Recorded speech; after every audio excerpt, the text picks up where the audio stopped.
الحمد لله نحمده ونستعينه ونستغفره ونؤمن به ونتوكل عليه ونعوذ بالله من شرور أنفسنا ومن سيئات أعمالنا من يهده الله فلا مضل له ومن يضلله فلا هادي له ونشهد أن لا إله إلا الله وحده لا شريك له ونشهد أن سيدنا ومولانا محمدا عبده ورسوله أما بعد اعوذ باللہ من الشیطان الرجیم بسم اللہ الرحمن الرحیم یا ایہا النبی لم تحرم ما حل اللہ لک تبتغی مرضات ازواجک واللہ غفور رحیم قد فرض اللہ لکم تحلۃ ایمانکم واللہ مولاکم وہو العلیم الحکیم صدق اللہ العظیم۔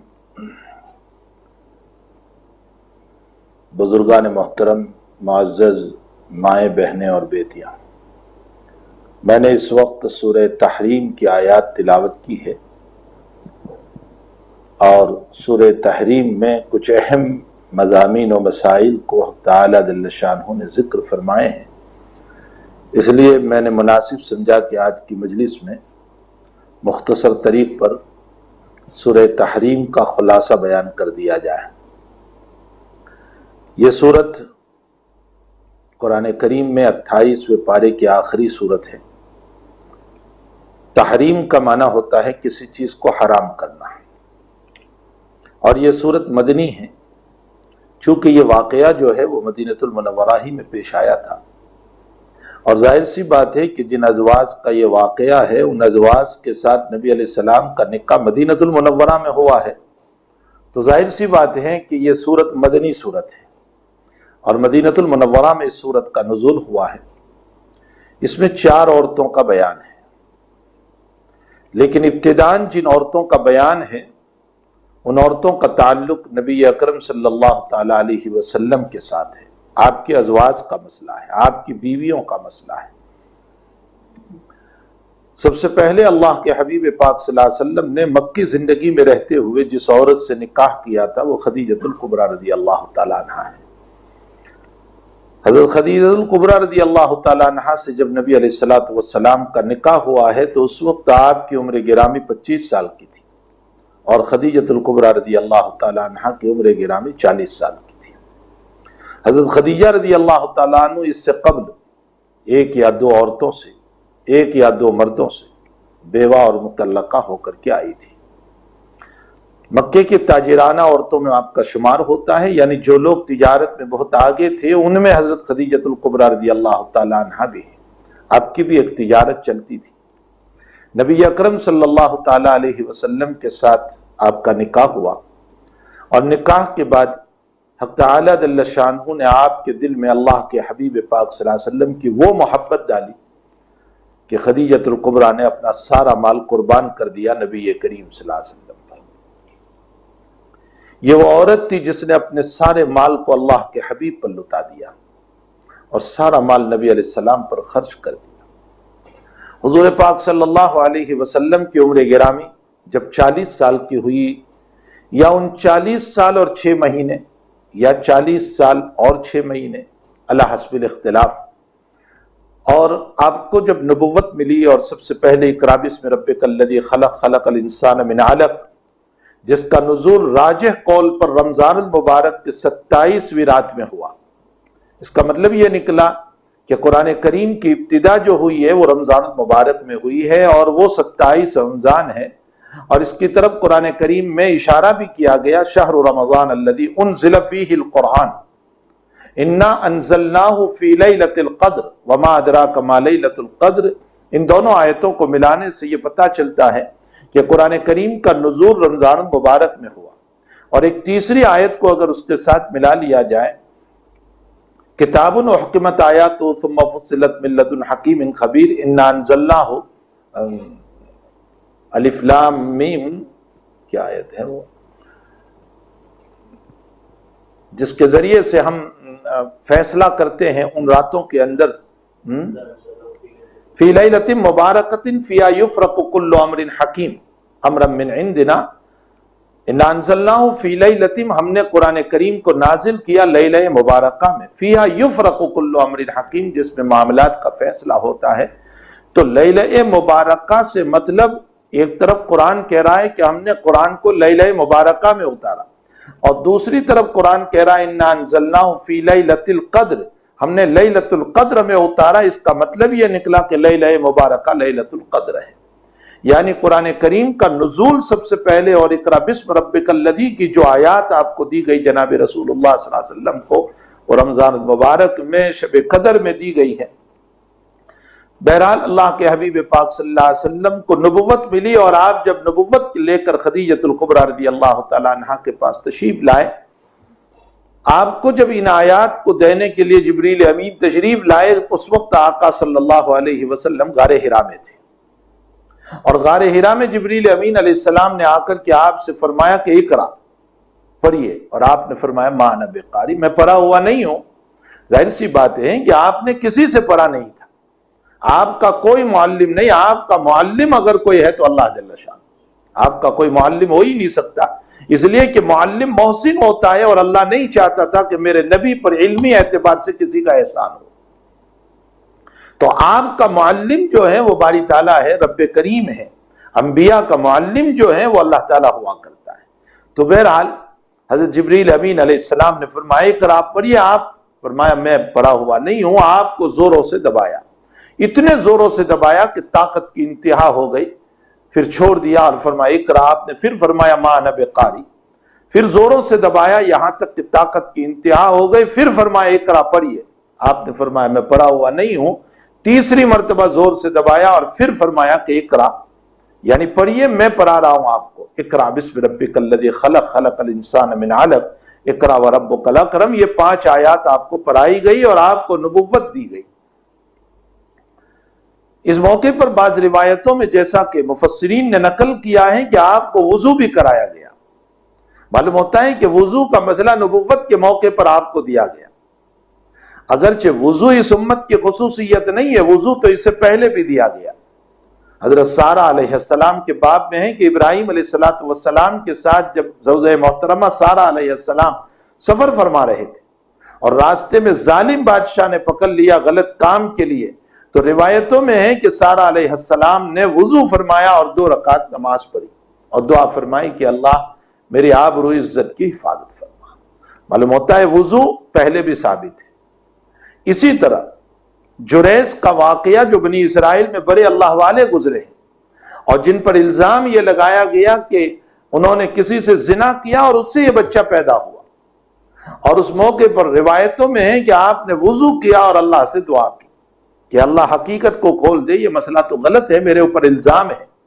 تو خود وہ بچہ جو معصوم گود میں تھا وہ بولا کہ میرا باپ جریز نہیں ہے، میرا باپ تو جنگل میں چرانے والا چرواہا ہے۔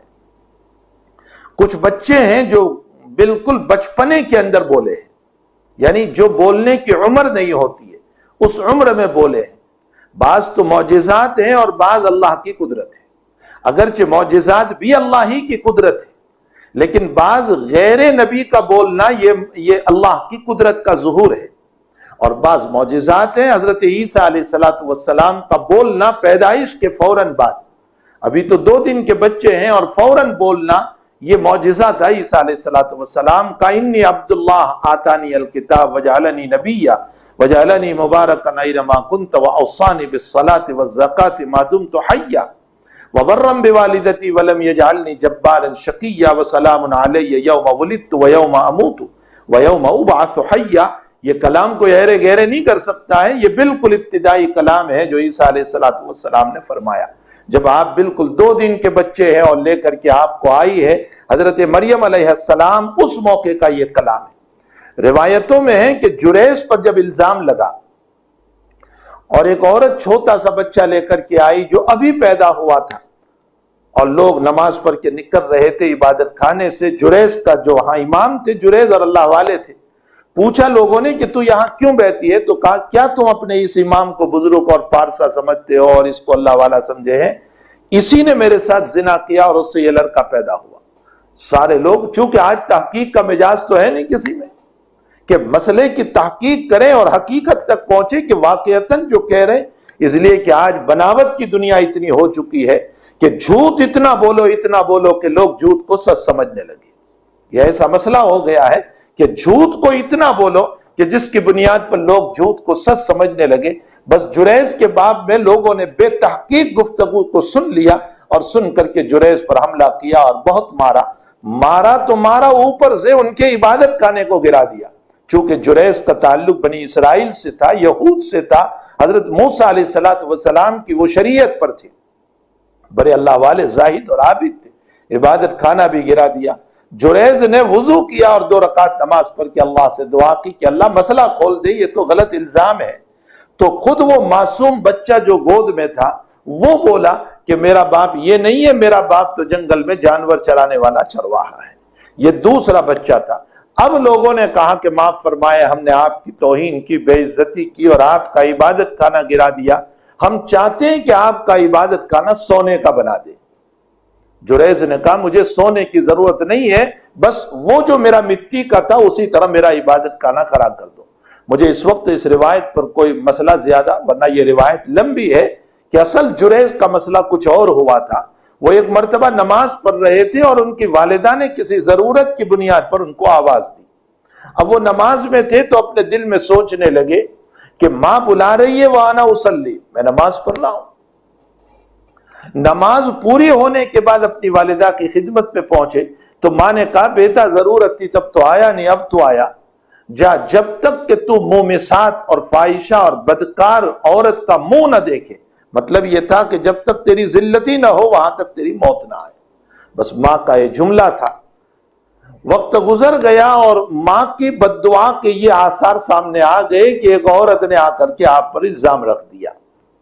یہ وہ ماں کے کلمات تھے جو سامنے آ گئے. اس کے بعد جب آپ نے وضو کر کے نماز پڑھی اس وقت یہ جملے کہے کہ اللہ میری ماں کی بد دعا تو پوری ہو گئی، اب تو مسئلہ ظاہر کر دے کہ حقیقت کیا ہے. تو تعالیٰ نے وہ مسئلہ ظاہر کیا اور بچہ ہی بول پڑا.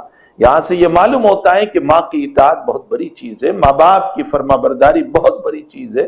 ان کو رلایا نہ جائے، ان کو تڑپایا نہ جائے، ان کا دل نہ دکھایا جائے. اور وہ تنہائیوں میں وہ ماں باپ جو بیچارے اپنے لال کے کرتوتوں کو یاد کر کے جب روتے ہیں اور دل میں یہ کہتے ہیں کہ ہم نے تو میرے اس لال کو بہت محبت سے پالا تھا، بڑی شفقت سے پالا تھا، بہت پیار سے پالا تھا، یہ سوچ کر کے کہ بڑا ہو کر کے کام لگے گا، ضرورتوں کو پورا کرے گا، تعاون کرے گا، ہمیں لے کر کے چلے گا. لیکن افسوس کہ آج یہ لال ہمارا جو ہے وہ ہمیں جو ہے ہمارے ساتھ بیٹھنے کے لیے تیار نہیں، بات کرنے کے لیے تیار نہیں. اور وہ دونوں میاں بیوی آپس میں بیٹھ کر ایک کمرے میں تنہائی میں اپنے آنسو بہاتے ہیں. میرے بھائیوں اور میری بہنوں، وہ بچہ کیسے کامیاب ہو سکتا ہے جس کے ماں باپ تنہائیوں میں آنسو بہا رہے ہو. روایتوں میں ہے کہ ایک صحابی رضی اللہ تعالیٰ عنہ حضور پاک صلی اللہ علیہ وسلم کے پاس اپنے بیٹے کی شکایت لے کر کے آئے. فرمایا یا رسول اللہ میرے بیٹا میرے حق ادا نہیں کرتا، میرے حقوق کو ادا نہیں کرتا ہے. حضرت نے فرمایا کہ ٹھیک ہے اپنے بیٹے کو لے کر آنا. ابھی وہ جا رہے تھے کہ اتنے میں اللہ کے حبیب پاک صلی اللہ علیہ وسلم نے ان کو بلایا واپس اور فرمایا کہ تم نے جو اپنے دکھرے اشعار کے اندر بنائے ہیں، یعنی اپنے بیٹے کے ساتھ جو دکھرے ہیں، جو دکھ ہے، اس کو آپ نے اشعار میں بنائے، ذرا وہ اشعار تو سناؤ. فرمایا یا رسول اللہ آپ کو کیسے پتا؟ میں نے تو کسی کو کہا نہیں. فرمایا جبریل نے بتایا. کہ عجیب و غریب، آپ نے اشعار بنائے ہیں اپنے دکھوں کے اندر. وہ سنائیے. آپ نے وہ اشعار سنائے.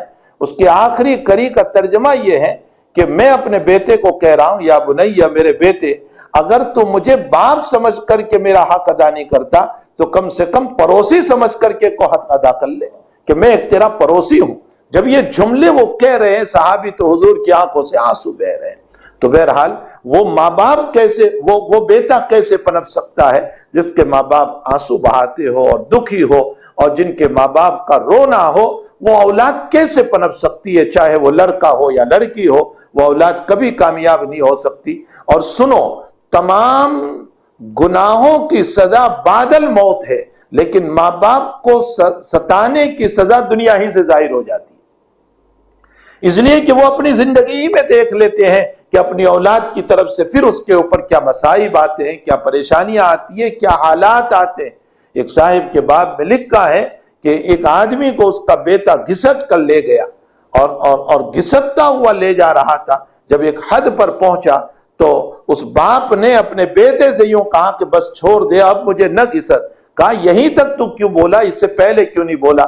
کہا میرے باپ کو بھی میں نے یہیں تک گھسیٹا تھا۔ تو حقیقت یہ ہے کہ جن کی اولاد سے ماں باپ خوش نہ ہو، ان کا دل ناراض ہو، وہ اولاد کبھی دنیا میں کامیاب نہیں ہو سکتی ہے، وہ پنپ نہیں سکتی ہے۔ حق تعالی اللہ کے حبیب پاک صلی اللہ علیہ وسلم نے باپ کو جنت کا دروازہ بنایا اور ماں کے قدموں کے نیچے جنت رکھی۔ روایتوں میں ہے کہ ایک صحابی رضی اللہ تعالیٰ عنہ اللہ کے حبیب پاک صلی اللہ علیہ وسلم کے پاس آئے اور فرمایا کہ یا رسول اللہ میرے ماں بھی ہے باپ بھی ہے، میں کس کی خدمت کروں؟ تو حضرت نے فرمایا کہ ماں کی خدمت کر، پھر فرمایا ماں کی خدمت کر، پھر فرمایا ماں کی خدمت کر، اور چوتھی مرتبہ فرمایا باپ کی خدمت کر۔ محدثین نے اس پر لکھا ہے، حافظ ابن حجر عسقلانی رحمۃ اللہ علیہ اس پر رقم تراز ہے، اور اس پر لکھتے ہیں کہ اصل میں ماں اپنی اولاد کے لیے 3 دکھ اٹھاتی ہے، اور وہ 3 دکھ ایسے ہیں کہ ان تینوں دکھوں کے اندر باپ شریک نہیں ہے۔ پہلا دکھ اپنے پیٹ میں لے کر کے ماں جو چلتی ہے 9 مہینے تک، وہ اپنی اولاد کے خاطر وومیٹنگ برداشت کرتی ہے، پیٹ کا درد برداشت کرتی ہے، سب کچھ برداشت کرتی ہے۔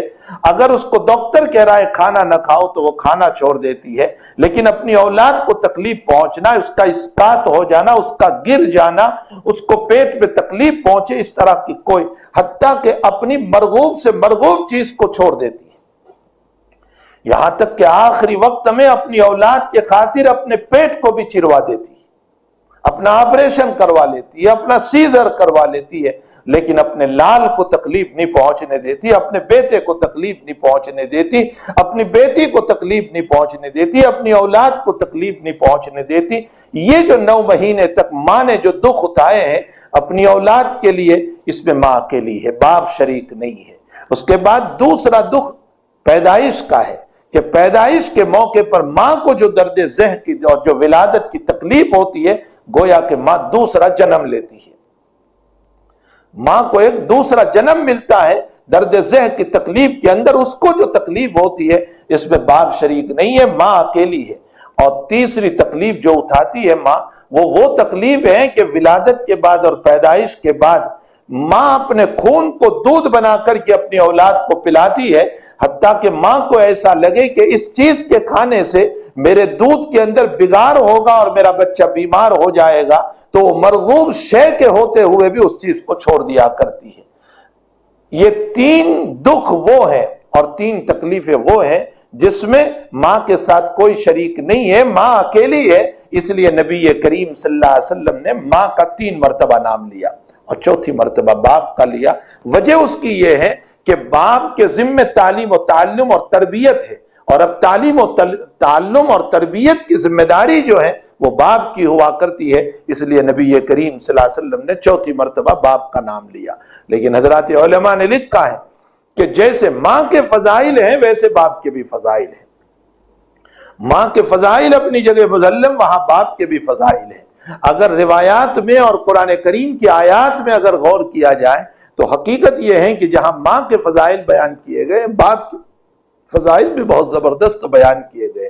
ماں کے فضائل میں اگر یہ کہا گیا کہ اس کے پاؤں تلے جنت ہے، تو دوسری طرف نبی اکرم صلی اللہ تعالی علیہ وسلم ارشاد فرماتے ہیں، رضا الرب فی رضا الوالد وسخط الرب فی سخط الوالد۔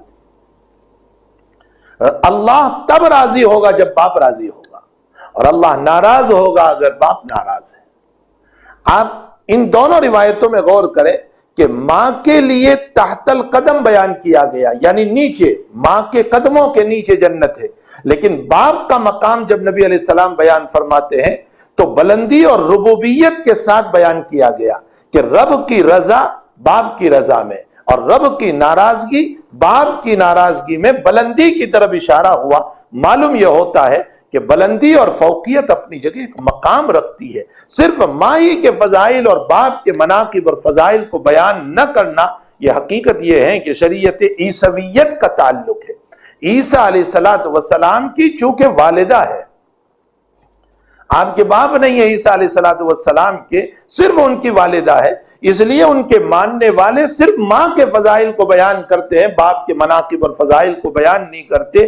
تو جو صرف ماں کے فضائل اور مناقب کو بیان کرتے ہیں وہ طریقہ عیسویت کے اوپر جا رہے ہیں، اور ہم جس رسول اللہ صلی اللہ علیہ وسلم کی اتباع کر رہے ہیں، جس کا فالو کر رہے ہیں، جس کی فرمانبرداری کر رہے ہیں، جس کے نقش قدم پر چل رہے ہیں، ان کے والد بھی ہے، ان کی والدہ بھی ہے، آپ کے والد کے مناقب بھی ہے، آپ کی والدہ کے مناقب بھی ہے، دونوں اپنی جگہ مسلم ہے۔ اس لیے ہم جس نبی کے فالو آور ہے اور جس نبی کی اتباع کر رہے ہیں، ہمارے تو باپ بھی ہے آقا صلی اللہ علیہ وسلم کے اور ماں کے بھی ہے، اس لیے ہمارے وہاں دونوں کا مقام ہوگا۔ اسی لیے آپ چلے جائیں یورپ کے ممالک میں جہاں مذہب یا عیسائیت چلتا ہے اور عیسیٰ علیہ السلام کے ماننے والے ہیں، وہاں عورتوں ہی کو غلبہ دیا جاتا ہے ہر مسئلے کے اندر، مرد کا کوئی غلبہ نہیں ہوتا، حتیٰ کہ کورٹ بھی جو ہے وہاں عورت ہی کی طرف راغب ہوتی ہے، بچے اسی کو دلائے جاتے ہیں، مکان اسی کو دلایا جاتا ہے، حتیٰ کہ مکان اپنا ہوتے ہوئے بھی شوہر کو گھر سے نکال دیا جاتا ہے، اس لیے کہ وہ شریعت عیسویہ کے مطابق چلتے ہیں۔ اور ہم جس رسول اللہ صلی اللہ علیہ وسلم کا فالوور ہیں، ان کے باپ بھی ہے، ان کے ماں بھی ہے، اس لیے ہمارے وہاں دونوں کے فضائل اور مناقب ہوں گے۔ اسی لیے فقہاء نے مسئلہ لکھا ہے کہ اگر کوئی کام کرنا ہو اولاد کو تو باپ سے مشورہ کرے اور ماں سے دعائیں لے۔ باپ سے مشورہ کرے، اپنے باپ سے مشورہ کریں کہ میں یہ کام کرنا چاہتا ہوں، باپ آپ کو صحیح رائے اور مشورہ دیں گے، اور ماں سے دعائیں لے کہ امی میں یہ کام کرنے جا رہا ہوں، آپ میرے لیے دعا فرمائیں۔ بہرحال شریعت محمد رسول اللہ صلی اللہ علیہ وسلم میں باپ کے بھی فضائل ہے اور ماں کے بھی فضائل ہے۔ بہرحال جریج کا جو واقعہ ہوا اس میں ماں نے بلایا، وہ نماز میں تھے۔ حقیقت یہ ہے کہ ان کی شریعت میں بہت ممکن ہے کہ نماز میں بلائیں اور جانا جائز ہوگا، اللہ عالم۔ ہماری شریعت کا مسئلہ یہ ہے کہ ہماری شریعت میں اگر ہم نماز پڑھتے اور ہمارے ماں اور باپ بلائیں تو فقہاء نے مسئلہ لکھا ہے کہ اگر ماں باپ بلائیں اور ان کو پتہ ہے کہ ہم نماز پڑھ رہے ہیں، اس کے باوجود اگر بلائیں تو اس کا مطلب یہ نکلا کہ کوئی ضروری اہم امر پیش آ گیا ہے، اس لیے نماز توڑ دیں اور ان کے لیے چلے جائیں۔ لیکن اگر ان کو پتہ نہیں ہے کہ ہم نماز پڑھ رہے ہیں تو اس صورت میں اپنی نماز کو مختصر کر دیں لیکن پوری کر دیں اور اس کے بعد جائیں۔ بہرحال اگر نماز توڑ دی ہے تو اس صورت میں اس نماز کے اوپر بنا نہیں ہو سکتی، یا سر نو نماز کو پڑھنا پڑے گا، یعنی نئے سرے سے نماز کو پڑھنا پڑے گا۔ بہرحال جریج کے واقعے میں وضو کا مسئلہ ثابت ہے، اس پر بات سے بات چل پڑی کہ چند بچے ہیں کہ جو بچپن میں اس زمانے میں بولے ہیں جس زمانے میں عمومی طور پر بچہ نہیں بول سکتا، 2-4 دن کا، 5 دن کا، مہینے کا، 1.5 مہینے کا، اس عمر میں نہیں بولا کرتا، اس عمر میں بچے بولے ہیں، یا تو معجزہ ہے یا اللہ نے اپنی قدرت کا اظہار فرمایا۔ بخاری شریف میں ایک واقعہ آتا ہے بنی اسرائیل ہی کا، جو نبی کریم صلی اللہ علیہ وسلم نے بیان فرمایا کہ ایک عورت اپنے بچے کو لے کر اپنے گود میں بیٹھی ہوئی دودھ پلا رہی تھی، اور اتنے میں ایک آدمی گھوڑے پر سوار ہو کر پرتپاک دوڑتا ہوا، تیز رفتار اور سونے کے زیورات پہنا ہوا اور مالدار بڑا اور شاندار گھوڑے پر سوار ہو کر دوڑتا ہوا نکلا۔ تو ماں کی زبان سے جملہ نکلا، اللہ میرے بچے کو ایسا ہی بنا دینا، یعنی مالدار بنا دینا۔ تو دودھ پیتے پیتے بچے نے منہ نکالا ماں کے سینے سے اور گود سے، اور اس نے کہا اے اللہ مجھے ایسا نہ بنانا، پھر دودھ پینا شروع کر دیا۔ یہ عمر اس کے بولنے کی نہیں تھی، لیکن اس عمر میں بول رہا ہے۔ اللہ اپنی قدرت کا اظہار فرما رہا ہے، میں جب چاہتا ہوں زبان کو کھول دیتا ہوں، جب چاہتا ہوں زبان کو بند کر دیتا ہوں۔ اسی لیے ایک عمر کے آ جانے پر کبھی اللہ ہماری حفاظت فرمائے لقوہ ہو جاتا ہے، شل ہو جاتا ہے، زبان بولنے سے بند ہو جاتی ہے۔ میرے بھائیو، اس بات کے اوپر میں تمہیں ایک بات عرض کروں کہ بدن ہمارا ہے لیکن کلی اختیار پھر بھی ہمارا نہیں۔ مسئلہ یاد رکھیں، میں اہل علم کو بھی اس سلسلے میں اشارہ کر رہا ہوں کہ بدن ہمارا ہے لیکن کلی اختیار پھر بھی ہم کو ہمارے بدن پر نہیں ہے۔ اگر مجھے اور آپ کو اپنے بدن پر کلی اختیار ہوتا تو پھر اس صورت میں مونچھ کے بال ایک مرتبہ کاٹ لیتے، پھر ہم نکلنے نہ دیتے۔ یہ روزانہ مونچھ کے بال کا نکلنا یہ اتنی بڑی دلیل ہے کہ یہ بدن میرے اختیار میں نہیں ہے۔ ظاہر سی بات ہے کہ جب بدن میرے اختیار میں نہیں ہے تو میری قوت میرے اختیار میں کہاں سے ہو سکتی ہے؟ میرے بدن کے اندر حق تعالی جل شانہ ناخن بڑھا رہے اور مونچھیں بڑھ رہی ہے اور داڑھی بڑھ رہی ہے، تو یہ تمام چیزوں کا بڑھنا دلیل ہے اس بات کی کہ میرا بدن کلی طور پر میرے اختیار میں نہیں ہے۔ اگر میرے اختیار میں ہوتا تو میں کبھی بھی ان چیزوں کو بڑھنے نہیں دیتا۔ جب بدن اختیار میں نہیں ہے تو بدن میں رکھی ہوئی قوت میرے اختیار میں کلی طور پر کہاں سے ہو سکتی ہے؟ اللہ ہی کا فضل ہے کہ اس نے ہم کو قوت عطا فرمائی، لیکن وہی مالک ہے، جب چاہتا ہے قوت کو چھین لیتا ہے اور ہاتھ پکڑنا بند کر دیتا ہے، زبان بولنا بند کر دیتی ہے، آنکھیں دیکھنا بند کر دیتی ہے، کان سننا بند کر دیتے ہیں، دماغ سوچنا بند کر دیتے ہیں، قلب سمجھنا بند کر دیتے ہیں، پاؤں چلنا بند کر دیتے ہیں۔ نہ پاؤں گئے ہیں نہ ہاتھ گئے ہیں، نہ زبان گئی ہے نہ دماغ گیا ہے، ساری چیزیں جو کہ تو موجود، نہ انگلیوں میں کوئی کمی، نہ خون میں کوئی کمی، نہ چمڑی میں کوئی کمی، نہ گوشت میں کوئی کمی، نہ ہڈی میں کوئی کمی، نہ لسان اور زبان میں کوئی کمی ہوئی۔ آخر وہ کیا چیز تھی کہ جس کو اللہ نے چھین لیا؟ فرمایا وہ میری قوت تھی جس کو میں نے چھین لیا۔ حق تعالی جل شانہ ہی نے ہمیں قوت عطا فرمائی ہے۔ اسی لیے بخاری شریف کی روایت ہے کہ نبی کریم صلی اللہ علیہ وسلم نے فرمایا قیامت کے دن اللہ کا باغی بندہ، نافرمان بندہ جو اس کے ساتھ شرک کرتا ہے، دوسروں کو بھی اپنا معبود مان رہا ہے، اس کو اپنا خدا نہیں مان رہا ہے، توحید کا قائل نہیں ہے، کفر کے دلدل میں پھنسا ہوا ہے، اللہ اس کو قیامت کے دن سر کے بل چلائے گا، یعنی الٹا چلائے گا۔ صحابہ کرام کو بڑا تعجب ہوا، یا رسول اللہ صلی اللہ علیہ وسلم الٹا بھی چل سکتا ہے انسان؟ فرمایا یہ بھی تو ہڈی اور گوشت ہے اور یہ بھی تو ہڈی اور گوشت ہے، پاؤں بھی تو ہڈی اور گوشت ہے۔ جس رب نے آج قوت مشی کو، چلنے کی طاقت کو اس پاؤں کے اندر رکھی ہے، کل کو اللہ وہاں سے نکال کر کے سر میں رکھ دے گا۔ یہ جو قرآن کریم میں آپ نے پڑھا الیوم نختم علی افواہہم وتکلمنا ایدیہم وتشہد ارجلہم، کہ ہم تالا لگا دیں گے اس کی زبان پر اور بولنا بند ہو جائے گا، اور اس کے کان بولیں گے، اس کے آنکھ بولے گی، اس کے دل و دماغ بولے گا، اس کے ہاتھ بولیں گے کہ کیا کیا جرائم کر کے آیا ہے۔ یہاں ظاہری تالا مراد نہیں ہے، اللہ قوت کلام کو بند کر دے گا، اور اس کا نمونہ دنیا میں لقوہ ڈال کر بتاتا ہے۔ اللہ جب بدن میں لقوہ ہو جاتا ہے زبان بولنا بند ہو جاتی ہے۔ یہ دنیا ہی کے اندر الیوم نختم علی افواہہم، زبان پر تالا لگانے کا جو مسئلہ ہے نا، جو قیامت میں لگنے والا ہے، اس کا نمونہ اللہ نے دنیا میں پیش کر دیا۔ تمہارا منہ بھی ہے، تمہارے دانت بھی ہے، زبان بھی ہے، سب کچھ ہے، لیکن اس کے باوجود بولنا بند ہو گیا۔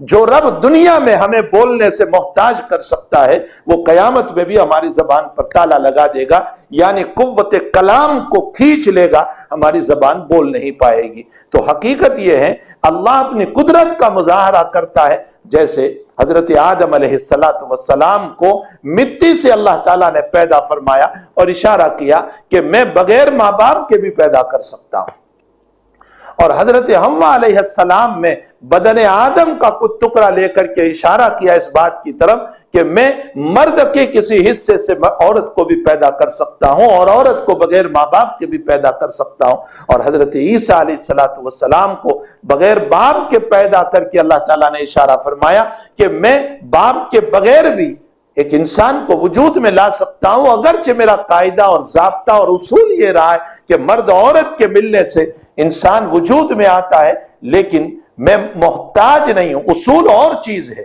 لیکن میں اس کا محتاج نہیں ہوں۔ اللہ نے وہاں بھی اپنی قدرت کا مظاہرہ فرمایا۔ اسی طرح حق تعالی جل شانہ بچپن میں نہ بولنے کی عمر میں بلوا کر اپنی قدرت کا مظاہرہ کرتا ہے، اور بڑی عمر میں بولتے بولتے زبان کے بند ہو جانے سے بھی اللہ اپنی قدرت کا مظاہرہ کر رہا ہے۔ تو وہ بچہ منہ نکالا اور وہ نکال کر کہنے لگا رب کریم اے اللہ مجھے ایسا نہ بنانا، اور پھر دودھ پینا شروع کر دیا اس نے۔ ماں اسی طرح ایک موقع پر اور لے کر کے بیٹھی تھی اور دودھ پلا رہی تھی اسی بچے کو، اتنے میں ایک عورت کو مارتے گھسیٹتے لے جا رہے تھے اور اس کو کھینچ رہے تھے، اور اس پر الزام تھا کہ تو نے چوری کی ہے، تو نے زنا کیا ہے۔ وہ بیچاری خادمہ تھی، وہ باندھی تھی، وہ نوکرانی تھی۔ وہ اور جو ہے اس پر الزام تھے چوری کے اور زنا کے، اور وہ کہہ رہی تھی میں نے چوری بھی نہیں کی، میں نے زنا بھی نہیں کیا، یہ غلط ہے، مجھ پر الزام ہے۔ اسی طرح اس کو ذلتی کے ساتھ لے جا رہے تھے۔ ماں نے کہا اے اللہ میرے بچے کو ایسا نہ بنانا، وہی بچہ اور وہی ماں، اللہ میرے بچے کو ایسا نہ بنانا۔ بچے نے دودھ پیتے پیتے منہ نکالا اور فرمایا اللہ مجھے ایسا ہی بنانا۔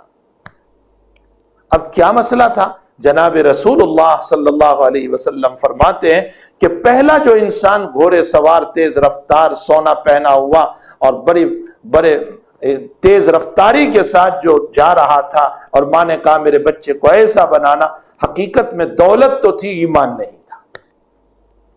اور یہ دوسری عورت جس کو مارتے ہوئے لے جا رہے تھے اور وہ کہہ رہی تھی میں نے زنا اور چوری نہیں کی ہے، یہ ایمان والی تھی، نیک اور صالحہ تھی۔ بچے نے اشارہ کیا اے اللہ مجھے بے ایمان نہ بنانا، مجھے ایمان والا بنانا۔ یہ تعالیٰ جل شانہ کی طرف سے، اور اس سے اشارہ ملتا ہے اس بات کی طرف کہ ایمان بہت بڑی دولت ہے، ایمان بہت بڑی دولت ہے۔ میرے بھائیوں اور میری بہنوں، اللہ نے جو ہمیں ایمان کی دولت دے رکھی ہے اس کو معمولی نہ سمجھو۔ اس کی حقیقت کا پتہ تب چلے گا جب سکرات کا وقت ہمارا ہوگا، اور جو ہے ہم والتفت الساق بالساق الی ربک یومئذ المساق، جب ہم پاؤں پہ پاؤں مار رہے ہوں گے اور ہمارے روح کھینچی جا رہی ہوگی پاؤں سے اور ہاتھ سے اور بدن سے، اور جب ہم بے چین اور پریشان ہوں گے اور فرشتوں کا نظارہ ہوگا اور وہ حالت ہوگی اور چمچیوں سے پانی پلایا جا رہا ہوگا، چمچ سے پانی پلایا جا رہا ہوگا، اور بے بسی اور بے کسی، اولاد دیکھتے ہوئے بھی ہمیں کچھ نہیں کر پائے گی، اور بیوی دیکھتے ہوئے بھی کچھ نہیں کر پائے گی، اور شوہر اپنی بیوی کو جھانکنی کے عالم میں دیکھتے ہوئے بھی کچھ نہیں کر پائے گا۔ بہت تو وہ یاسین شریف پڑھے گا اور کیا کرے گا، یا وہ اولاد یاسین شریف پڑھے گی، اس کے علاوہ تو کچھ نہیں کر سکیں گے۔ اور اس بے بسی کا عالم یہ ہوگا کہ قرآن کریم نے نقل کیا ہے وقیل من راق، ہے کوئی رقیہ پڑھنے والا کہ دوائیں تو کارگر نہیں ہوئی اور کوئی دوا میرے اوپر جو ہے اثر انداز نہیں ہو رہی ہے کہ جو مجھے بچا لے۔ اب کسی رقیہ پڑھنے والوں کو، کسی تعویذ والوں کو اور کسی جھاڑ پھونک والے کو بلا لو تاکہ اس کے ذریعے سے مجھے نجات مل جائے۔ لیکن جب جانکنی کا اور سکرات کا وقت ہوتا ہے اس موقع پر نہ راقی اور رقیہ کرنے والا ہمیں بچا سکتا ہے، نہ دوا بچا سکتی ہے۔ اس عالم میں اگر ہمارے پاس ایمان ہوگا تو اس ایمان کی وجہ سے رب کریم اور مولا کی طرف سے، اپنے پالنہار کی طرف سے، اپنے مربی کی طرف سے جب ہمیں خوشخبری کا یہ پیغام ملے گا کہ ارجعی الی ربک راضیۃ مرضیہ، آجا میرے بندے آجا، میں تجھ سے راضی تو مجھ سے راضی، ارجعی الی ربک، اپنی روح سے، ہماری روح سے اللہ کہے گا آجا میں تجھ سے راضی تو مجھ سے راضی، ساری زندگی تو نے میری رضامندی کے اوپر اس دنیا کے اندر اپنے ایام کو، اپنے مہینوں کو، اپنے سالوں کو گزارا، تیری راتیں بھی میری رضامندی پر گزری۔ رابعہ بصریہ رحمت اللہ علیہا کے باب میں آتا ہے کہ رات بھر عبادت کرتی تھی اور فجر کے وقت یوں کہتی تھی مولا تو نے صبح کیوں کر دی، مجھے جو تجھ سے بات کرنے میں مزہ آ رہا تھا۔ یہی وجہ ہے کہ رابعہ بصریہ رحمت اللہ علیہا کے وفات کے بعد کسی نے خواب میں دیکھا، پوچھا امی کیا حال ہوا آپ کا قبر میں جانے کے بعد؟ فرمایا بیٹی، خادمہ تھی وہ جس نے خواب دیکھا، فرمایا بیٹی میں جب قبر میں پہنچی تو فرشتے آئے منکر نکیر میرے سوال کے لیے، اور مجھے سوال کیا من ربک کا، تو میں نے پوچھا من این جئتما، تم کہاں سے آئے ہو؟ انہوں نے کہا من السما، ہم آسمان سے آئے۔ تو کہا اچھا تم اتنے دور سے آئے اور اللہ کو نہیں بھولے تو میں 5 فٹ نیچے آ کر اپنے رب کو بھول جاؤں گی؟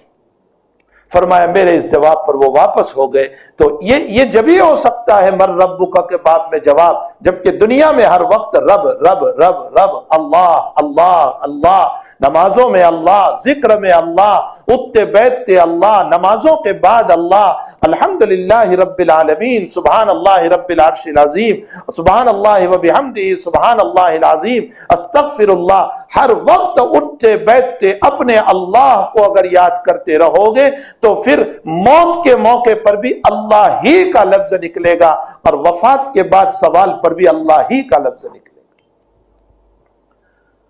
اور اگر ہم اسی دنیا میں مست رہے، اور دنیا ہی کے تذکرے تو حکیم اختر صاحب رحمت اللہ علیہ نے اپنی نگاہوں کا خود ایک واقعہ لکھا ہے۔ حضرت فرماتے ہیں کہ کراچی میں یا اسلام آباد کے اندر کہیں پر یہ واقعہ ہوا کہ ایک صاحب مرض الوفات میں مبتلا ہے، اور اس کا حال یہ ہے کہ وہ اپنے اس بیماری کے اندر اور آخری وقت کے اندر ساری چیزیں بول رہے ہیں، ساری چیزیں، دوا لاؤ، مجھے دوا پلاؤ، روٹی لاؤ، مجھے پانی پلاؤ، چائے مجھے پلاؤ، ساری چیزیں بول رہے ہیں، اور ان سے کہا جا رہا ہے توبہ کرو، توبہ توبہ کرو، بار بار اصرار کیا جا رہا ہے، لیکن لفظ توبہ اس کی زبان پر نہیں آ رہا ہے۔ سارے الفاظ بول رہا ہے لیکن لفظ، حضرت فرماتے ہیں میری نظر کے سامنے کا یہ مسئلہ ہے۔ فرمایا اسی وقت میں نے رب کریم کے سامنے ہاتھ اٹھائے۔ حکیم صاحب فرماتے رحمت اللہ علیہ، اللہ ان کی قبر کو نور سے منور فرمائے، حکیم صاحب فرماتے میں نے اسی وقت ہاتھ اٹھائے، اے میرے رب مجھے مرنے سے پہلے توبہ کی توفیق عطا فرما۔ ساری چیزیں وہ بول رہا ہے، لفظ توبہ اس کی زبان پر نہیں آ رہا ہے، اس لیے کہ ساری زندگی اللہ نہیں بولا، ساری زندگی توبہ نہیں کیا، تو مرتے وقت اللہ نے توبہ کو سلب کر لیا۔ میرے بھائیوں اور میری بہنوں، حقیقت یہ ہے کہ ہمیں اپنی زندگی کو اللہ کے ذکر والی بنانی چاہیے۔ اگر ذکر والی بنی ہے، اٹھتے بیٹھتے ماں اور بہنوں کے لیے تو بہت آسان ہے، کھانا پکا رہی ہے تو اس موقع پر قصبی زبان پر ہو، کوئی ضروری نہیں ہے گننا، بس ویسے ہی سبحان اللہ پڑھتی رہے، درود شریف پڑھتی رہے، الحمدللہ پڑھتی رہے، اللہ اکبر پڑھتی رہے، استغفر اللہ پڑھتی رہے۔ بہت آسان ہے آپ کے لیے، تو مردوں کے لیے بھی بہت آسان ہے۔ کاروبار میں ہے، دکان میں ہے، کھیت میں ہے، ہل جوت رہے ہیں، اپنی دکان پر بیٹھے ہیں، جاب پر ہے، اور اپنی زبان اللہ کی یادوں سے مست ہو، تو ظاہر سی بات ہے کہ اگر زبان رب کریم کی یادوں میں مست ہے تو پھر ارجعی الی ربک راضیۃ مرضیہ، اللہ موت کے موقع پر ہم کو یوں کہے گا کہ تیری پاکیزہ زندگی یہ میرے لیے گزری ہے، آجا میں تجھ سے راضی، تو مجھ سے راضی۔ فادخلی فی عبادی وادخلی جنتی، میرے نیک بندوں میں داخل ہو جا اور میری جنت میں داخل ہو جا۔ بہرحال حق تعالیٰ جل شانہ نے اپنی قدرت بتائی کہ معصوم بچہ بول پڑا کہ اللہ مجھے ایسا نہ بنانا، یعنی اگرچہ دولت ہے لیکن ایمان نہیں ہے، اللہ مجھے ایسا بنانا، یعنی اگرچہ دولت نہیں ہے، ذلتیاں ہیں، لیکن اس کے پاس ایمان ہے، تو ایمان بہت بڑی دولت ہے۔ حق تعالیٰ جل شانہ نے جو ہمیں عطا فرمائی ہے، ہمیں چاہیے کہ ایمان کی قدر کریں، اور اس کی قدر کی حقیقت ہمیں تبھی پتہ چلے گی جب اس دنیا سے رخصتی کا وقت ہوگا، جاکنی کا وقت ہوگا، اسی موقع پر ہمیں اس ایمان کی حقیقت کا پتہ چلے گا۔ تو میرے بھائیوں اور میرے بہنوں، نبی اکرم صلی اللہ تعالی علیہ وسلم پہلی وحی اقرا بسم ربک الذی خلق خلق الانسان من علق، اس کو لے کر کے خدیجۃ الکبریٰ رضی اللہ تعالی عنہا اپنی رفیق حیات، اس وقت خدیجۃ الکبریٰ رضی اللہ تعالی عنہا کی عمر، چونکہ نبی کریم صلی اللہ علیہ وسلم کی عمر 40 سال کی، اور وہ آپ سے 15 سال بڑے تھے حضرت خدیجہ، اس لیے ان کی عمر قریباً 55 سال کی تھی۔ اللہ کے حبیب پاک صلی اللہ علیہ وسلم پہلی وحی کو لے کر کے تشریف لائے، اور خدیجۃ الکبریٰ رضی اللہ تعالیٰ عنہ کے پاس اپنے غار حرا کا سارا واقعہ پیش کیا اور بیان کیا۔ اس سے پہلے جو اللہ کے حبیب نے 6 مہینے غار حرا میں گزارے ہیں، ہفتے بھر کے لیے، 3 دن کے لیے، 4 دن کے لیے جاتے اور توشہ لے کر کے جاتے۔ یہاں ایک مسئلہ یہ بھی یاد رکھیں کہ اللہ کے حبیب کا غار حرا میں خلوت میں جانا اور توشہ لے کر کے جانا، یہ اس بات کی طرف اشارہ کر رہا ہے کہ توشہ رکھنا توکل کے منافی نہیں۔ اگر انسان اپنا کھانا ساتھ رکھتا ہے، اپنے سال بھر کا غلہ گھر میں رکھتا ہے، یہ توکل کے منافی نہیں ہے۔ اسباب اختیار کرو، پھر مسبب الاسباب پر اعتماد کرو، اسی کا نام توکل ہے۔ بہرحال اللہ کے حبیب پاک صلی اللہ علیہ وسلم وہاں کھانا لے کر جاتے تھے۔ کبھی کبھی خدیجۃ الکبریٰ رضی اللہ تعالیٰ عنہا کو ایسا لگتا کہ شاید کھانا پورا ہو گیا ہوگا، اس لیے کہ اللہ کے حبیب پاک صلی اللہ علیہ وسلم دودھ لے کر جاتے۔ اس زمانے میں گوشت تھا جس کو دھوپ میں سکھایا جاتا تھا، وہ کوئی فریز نہیں تھے اس زمانے میں، تو گوشت کو ویسے ہی سکھا لیا جاتا، اور پھر جب کھانے کا وقت آتا تو آگ پر اس کو گرم کر لیا جاتا، بھون لیا جاتا، نمک وغیرہ ڈال کر کے اور اسی کو کھا لیا کرتے تھے. تو گوشت لے کر کے جاتے تھے, دودھ لے کر کے جاتے تھے. اور پھر چونکہ حضرت کی طبیعت انتہائی سخی تھی اس لیے وہاں جو لوگ چرواہے وغیرہ جانور لے کر جاتے تھے حضرت ان کو بھی کھلاتے ہوں گے, اس لیے دوسروں کو کھلانا.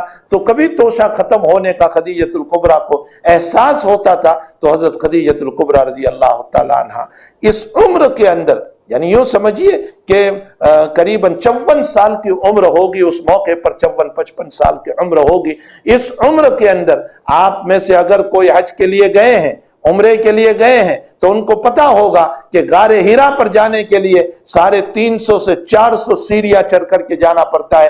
جوان کی ہمت نہیں ہوا کرتی ہے. خدیجۃ الکبریٰ عورت ذات ہو کر 54-55 سال کی عمر میں اتنی سیڑھیاں چڑھ کر کے اپنے محبوب کو توشہ پہنچاتی تھی, اپنے محبوب کو کھانا پہنچاتی تھی رضی اللہ تعالی عنہا. اللہ ان کی قبر کو نور سے منور فرمائے.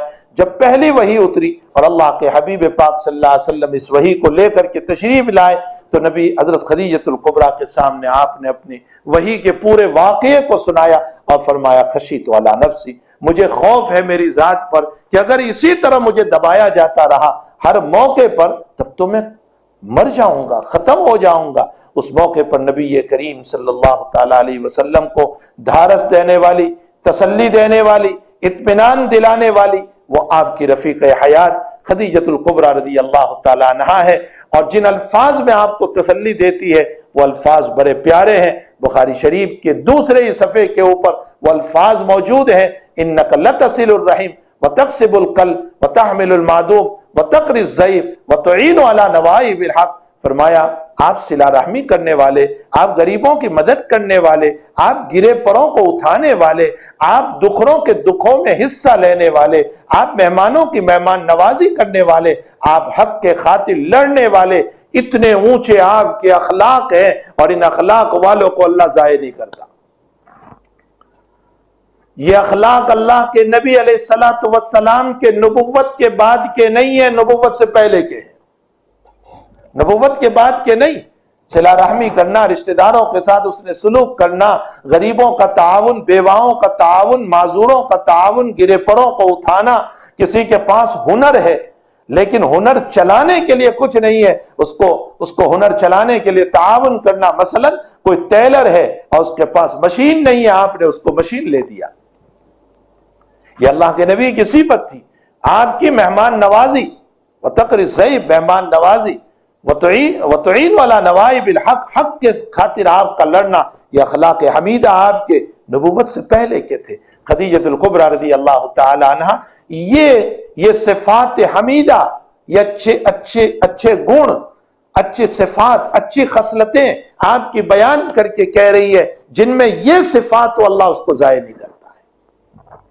معلوم یہ ہوتا ہے کہ امت کے جس فرد میں بھی یہ صفات ہوں گے اللہ اس کو ضائع نہیں کرے گا. خوب سن لو, جن میں یہ صفات ہوں گے اللہ اس کو کبھی ضائع نہیں کرے گا. میں نے کل بھی کہا تھا کہ تسبیح و سجادہ کا نام تصوف نہیں ہے, خلق خدا کی خدمت کا نام تصوف ہے. مخلوق کی خدمت, ان الفاظ پر غور کریں, مخلوق کی خدمت.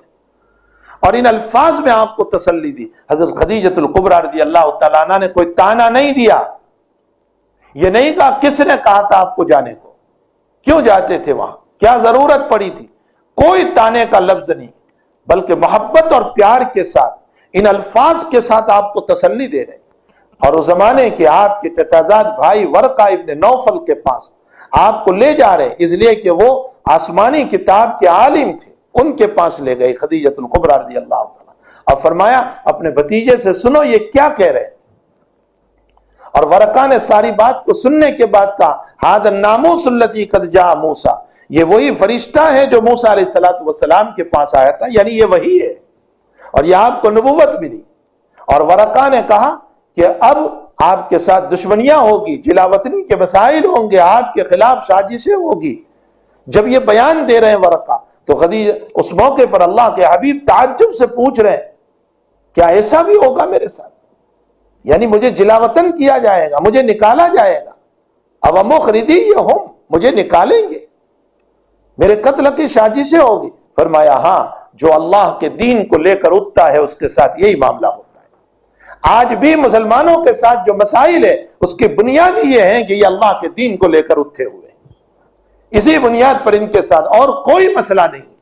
یہ لا الہ الا اللہ کے کلمے کو بلند کرنے والے، یہ محمد الرسول اللہ کی صفات کو لوگوں میں اجاگر کرنے والے، اسی بنیاد پر ان کے ساتھ دشمنی ہے، ورنہ یہ اپنا کھاتے ہیں، اپنا پیتے ہیں، اپنی ضرورت اپنے خود پورے کرتے ہیں، کسی اور سے مانگتے نہیں۔ ان کے ساتھ یہ دشمنی کا معاملہ صرف اس بنیاد پر ہے کہ جو دین کے پرچم کو لے کر اٹھتا ہے وہ دوسروں سے برداشت نہیں ہوتا۔ تو ورقہ نے کہا جو بھی دین کو لے کر کے اٹھتا ہے ان کے ساتھ یہی مسئلہ ہوتا ہے۔ اور ورقہ نے یہ بھی کہا اگر میں اس وقت زندہ رہا تو میں تمہاری مدد کروں گا، لیکن افسوس کہ ورقہ اس سے پہلے ہی انتقال کر گئے، اور اس کے 2.5 سال کے بعد یا 3 سال کے بعد، یعنی اقرأ بسم ربک الذی کے نزول کے 2.5 یا 3 سال کے بعد یا ایھا المدثر قم فانذر وربک فکبر وثیابک فطہر، یہ دوسری وحی کا نزول ہوا جس میں حضرت نبی کریم صلی اللہ علیہ وسلم کو دعوت و تبلیغ کا حکم ملا۔ اب آپ نے جو سن رکھا ہے کہ مردوں میں سب سے پہلے ابو بکر ایمان لائے، عورتوں میں خدیجۃ الکبریٰ رضی اللہ تعالیٰ عنہ، اور بچوں میں حضرت علی، اور غلاموں میں زید، یہ تطبیق کے لیے صرف کہا گیا ہے، ورنہ اصل اصول اگر کوئی سب سے پہلے ایمان لایا ہے تو خدیجۃ الکبریٰ رضی اللہ تعالیٰ، سب سے پہلے خدیجۃ الکبریٰ رضی اللہ تعالیٰ عنہ آپ پر ایمان لائی، آپ پر جانثار ہو گئی اور اپنی دولت کو نبی کے قدموں میں لٹا دیا۔ حق تعالیٰ ان کی قبر کو نور سے منور فرمائے، ان کے درجات کو بلند فرمائے۔ مجھے تحریم کے سلسلے میں کچھ کہنا ہے، اس لیے میں نے مقدمے کے طور پر، چونکہ سب سے پہلے ازواج مطہرات کا اس میں بیان ہے، اس لیے میں نے چند تمہیدی باتیں انشاءاللہ کل بھی میں عرض کروں گا۔ اللہ جل شانہ ہم تمام کو دین متین پر چلنے کی توفیق عطا فرمائے، اپنے ایمان کی قدردانی کی توفیق عطا فرمائے، اور اپنے ایمان کو بچا کر لے جانے کی، یعنی موت تک اپنے ایمان کو بچا کر لے جانے کی اللہ ہمیں توفیق عطا فرمائے، اعمال صالحہ کی توفیق عطا فرمائے۔ مال تو میرے بھائیو، دولت تو ایسا ہے کہ المال راہن وغادن، صبح شام آنے جانے والا ہے۔ صبح کا غریب شام کو مالدار ہو سکتا ہے، شام کا مالدار صبح غریب ہو سکتا ہے، لیکن ایمان کی حفاظت بہت ضروری ہے۔ اگر ایمان بچ گیا تو انشاءاللہ آخرت بن جائے گی ہماری۔ اللہ ہم تمام کو ایمان اور اعمال صالحہ والی مبارک زندگی عطا فرمائے۔ وصلی اللہ علی النبی الکریم۔ ابھی مجھے پتا چلا مولانا عبدالرحیم صاحب سورتی، جو میرے رفیق درس بھی ہے اور ہم نے ایک ہی جماعت میں راندیر جامعہ حسینیہ میں پڑھا تھا، مولانا کے بیٹے کا سنا کہ آج انتقال ہو گیا ہے۔ اللہ تعالیٰ مرحوم کی مغفرت فرمائے، ان کے درجات کو بلند فرمائے۔ مبارک مہینہ بھی نصیب ہوا ہے، مغفرت والا مہینہ بھی نصیب ہوا، عشرہ نصیب ہوا ہے، اور مولانا کو اللہ تعالیٰ صبر جمیل عطا فرمائے، اور پسماندگاہ کو، سبھی کو، ان کی والدہ کو، ان کے اور بھائی بہنوں کو، اقارب رشتہ داروں کو صبر جمیل عطا فرمائے۔ حق تعالیٰ تمام طرح کے شرور اور فتن سے ہم سب کی حفاظت فرمائے۔ بہرحال اس راستے پر تو ہم سبھی کو جانا ہے، کوئی پہلے جاتا ہے، کوئی بعد میں جاتا ہے۔ اللہ تعالیٰ تمام مرحومین کی مغفرت فرمائے۔ وصلی اللہ علی النبی الکریم برحمتک یا ارحم الراحمین۔ الحمدللہ رب العالمین والعاقبۃ للمتقین والصلاۃ والسلام علی سید الانبیاء والمرسلین وعلی آلہ وصحبہ اجمعین۔ اللہم صل وسلم دائما ابدا علی حبیبک خیر الخلق کلہم۔ ربنا آتنا فی الدنیا حسنہ وفی الآخرۃ حسنہ وقنا عذاب النار۔ اللہم اعنا علی ذکرک وشکرک وحسن عبادتک۔ اللہم اعنا علی ذکرک وشکرک وحسن عبادتک۔ اللہم اعنا علی ذکرک وشکرک وحسن عبادتک۔ اللہم ربنا آتنا فی الدنیا حسنہ وفی الآخرۃ حسنہ وقنا عذاب النار۔ اللہم وفقنا لما تحب وترضى من القول والعمل۔ اللہم ربنا ظلمنا انفسنا وإن لم تغفر لنا وترحمنا لنكونن من الخاسرین۔ لا الہ الا انت سبحانک انی کنت من الظالمین۔ لا الہ الا انت سبحانک انی کنت من الظالمین۔ لا الہ الا انت سبحانک انی کنت من الظالمین۔ اللہم تجاوز عن امت محمد صلی اللہ علیہ وسلم۔ اللہم اغفر لامت محمد صلی اللہ علیہ وسلم۔ اللہم ارحم علی امت محمد صلی اللہ علیہ وسلم۔ اللہم اشف مرضانا واشف مرضى المؤمنین۔ وارحم موتانا وارحم موتى المؤمنين اللهم إنا نسألك من خير ما سألك منه نبيك ورسولك محمد صلى الله عليه وسلم ونعوذ بك من شر ما استعاذ منه نبيك ورسولك محمد صلى الله عليه وسلم ربنا تقبل منا إنك أنت السميع العليم وتب علينا يا مولانا إنك أنت التواب الرحيم وصلى الله على النبي الكريم برحمتك يا رب.